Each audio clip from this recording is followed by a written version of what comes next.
Hello மக்களே, இன்னைக்கு case இருக்குது, சமைச்சிட்டோம். நாளைக்கு எப்படியும் ஒரு 20 நாள் தள்ளிடுவோம். ஏன்னா நம்ம 5 நாளைக்கு முன்னாடி தான் கேஸ் போட்டோம். ஸோ புக் பண்ணுறவங்க தப்பிச்சாங்க. புக் பண்ணாதவங்க, ஏன்னா இப்போது ஹோட்டலில் நிச்சயமாக சாப்பாடு இல்லைன்னு சொல்லிட்டான். இன்றைக்கி தான் லாஸ்ட்டாக கேஸ் வருமா.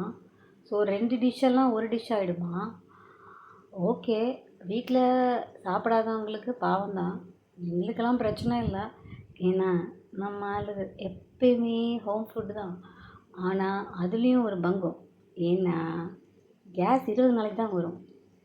கேஸு புக் பண்ணி வரத்துக்கே எப்படியும் 15 நாள் ஆகிடுது. இப்போல்லாம் முன்னெல்லாம் புக் பண்ணால் 3 நாளில் வரும். இப்போ வேறு கேஸ் இல்லையாமே, என்ன பண்ணுறது? சிலிண்டரை வச்சு என்ன பண்ண முடியும்? அப்போது நம்ம ஊரில் ஒன்றுமே இல்லையா? பெட்ரோல் இல்லை, கேஸ் ஃபில் பண்ணுறதுக்கு கேஸ் இல்லை, சிலிண்டர் ஃபில் பண்ணுறதுக்கு கேஸ் இல்லை. அப்போ வெறும் அக்ரிகல்ச்சர் மட்டும் தான் பண்ணுறோமா? இந்த இண்டக்ஷன் ஸ்டவ் ஒன்று இருக்கே, அது இப்போது நிச்சயமாக சேல்ஸ் அதிகரிக்கும். நிறையா பேர் இப்போ இண்டக்ஷன் வாங்க போயிடுவாங்க. Okay, first route. அடுத்தது சமையல் எண்ணெய். இப்போது கிட்டத்தட்ட ஒரு வாரத்துக்கு முன்னாடி நான் வந்து ஒரு 160க்கு வாங்கினேன். இன்றைக்கி 173. இந்த வார காரணமாக வச்சு 200 ஆக்கிடுவாங்க. அப்புறம் 1 லிட்டர் எண்ணெய் 250 ஆக்கிடுவாங்க. என்னத்தை சமைக்கிறது?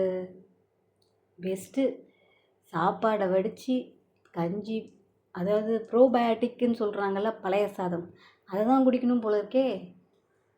நல்ல வேலை மாடு வச்சு நம்ம பால் கறக்கிறோம், இல்லைன்னா தயிரும் கிடைக்காது. அப்போது நம்ம ஊர் நேச்சுரல் ஊரோ, அப்படியே பறித்து அப்படியே கழுவி அப்படியே சாப்பிட வேண்டியதான். வேறு வழி. இந்த நோ கேஸ் நோ ஆயில் சமையல் கொண்டு வருவாங்களோ, ஐயோ, ப்ராக்டிஸ் பண்ணி ஆகணும். ஸ்ப்ரவுட்ஸ் சாப்பிட்டுக்கலாம், பிரச்சனை இல்லை. சில பேருக்கு காரம் இல்லைன்னா சாப்பாடே இறங்காது. உப்பு சப்பு இல்லைன்னா சாப்பிட மாட்டாங்க. வீட்டில் என்ன தான் விதவிதமாக சமைச்சாலும் ஹோட்டலில் போய் சாப்பிட்றவங்க கதி என்ன ஆகும்? யோசிக்க வேண்டியது தான். மக்களே, நம்ம வரலாறு ரொம்ப வீக்காக இருக்குது. ஒரு கிணறு கிடையாது, அதாவது பெட்ரோல் கிணறு கிடையாது.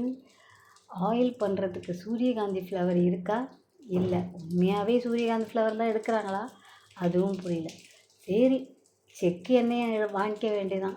என்ன 200 300 இருக்கிறது 400 விற்கும். அதுக்கேற்ற மாதிரி நமக்கு வருமானம். ஓ மை காட், ரொம்ப சிக்கலாக போய் முடியும் போல இருக்கே. சிந்திப்போம். யாராவது ஒருத்தர் வார நிற்கிற பற்றி யோசிக்கிறீங்களா? எல்லா யூடியூப்லேயும் ரம்ஜான் எப்படி செலிப்ரேட் பண்ணுறது, நோன்பு எப்படி திறக்கிறது, எப்படியா மனசு வருது உங்களுக்கு? நல்லா யோசிச்சு பாருங்கள் மக்களே. எப்படி சாப்பாடு இறங்குறது? இதே ஈரான்காரன் உங்கள் முஸ்லீம் ஆள் தானே, நம்ம ஆளுங்க தானே. நல்லா யோசிச்சு பாருங்கள். அங்கே குண்டு போடுறோன்னா இங்கே நம்ம ரம்ஜான் செலிப்ரேட் பண்ணுறதுக்கு ரெடி ஆகிட்டுருக்கோம். எப்படி நமக்கு மனசு வருது? யாராவது ஒருத்தராவது ஐயோ ஈரான் போரை ஸ்டாப் பண்ணோம், அங்கே மட்டும் இல்லை நம்மளும் பாதிக்கப்படுவோன்னு யாரும் யோசிக்க மாட்டேன்றீங்க. எந்த யூடியூபர்ஸும் பேச மாட்டுறாங்க. ஈரான் போர் பற்றி ஒருத்தருமே பேசலை. ஏன்? அது நியூஸாக ஆக்குறீங்களே தவிர அது நமக்கு பின்னாடி பேக் ஃபயர் ஆகும்னு யாராவது ஒருத்தர் யோசிக்கிறீங்களா? ஒருத்தர் கூட யோசிக்க மாட்டேறீங்க. இந்த பீட்ரூட் கலர் மாதிரி நம்ம நிலைமை ஆடும் போல இருக்கே. சிந்திச்சு செயலாற்றுவோம். வார நிறுத்துறதுக்கு ஏதாவது ஒன்று நம்ம பண்ணியே ஆகணும். நம்மளால் முடியாததே இல்லை. ஃபேஸ்புக், வாட்ஸ்அப்னு எவ்வளவோ சோஷியல் அவேர்னஸ் இருக்குது. ஸ்டாப் பண்ணுங்க, வாரம் ஸ்டாப் பண்ணுங்கன்னு ஏதாவது வி டூ சம்திங். ஒரு மாடு நம்மளோட இது மக்கள் வந்து பீச்சில் எப்படி நம்மளுடைய வம்சாவளி மாடுகளை காப்பாற்றுறதுக்காக பசங்கள்லாம் வந்து செல்லை தூக்கி லைட் அடித்து என்னென்னமோ பண்ணோம். ஆனால் இந்த வாருக்காக யாருமே ஃபீல் பண்ணுற மாதிரி தெரியலையே. ஏன் இந்த வார்னால் என்ன நடக்கும்? Loss for all. எல்லா கம்பெனிக்கும் லாஸ் தான் ஆகும். கோவிடை விட மோசமானது. யாராவது ஏதாவது பண்ணி ப்ளீஸ் மக்களே ஏதாவது பண்ணுங்க please. Powerful peoples can do. எங்களை மாதிரி சாதாரண பப்ளிக் என்ன பண்ண முடியும்? நமக்கு என்ன தெரியும்? விஜய் அவர் த்ரிஷா கூட கல்யாணத்தை பற்றி தான் பேச தெரிய தவிர வேறு என்ன யூடியூப்பில் பேசுகிறீங்க? ஏதாவது பேசுங்க, உங்களால் முடியும். Powerful people can do. It's my kind request. Thank you.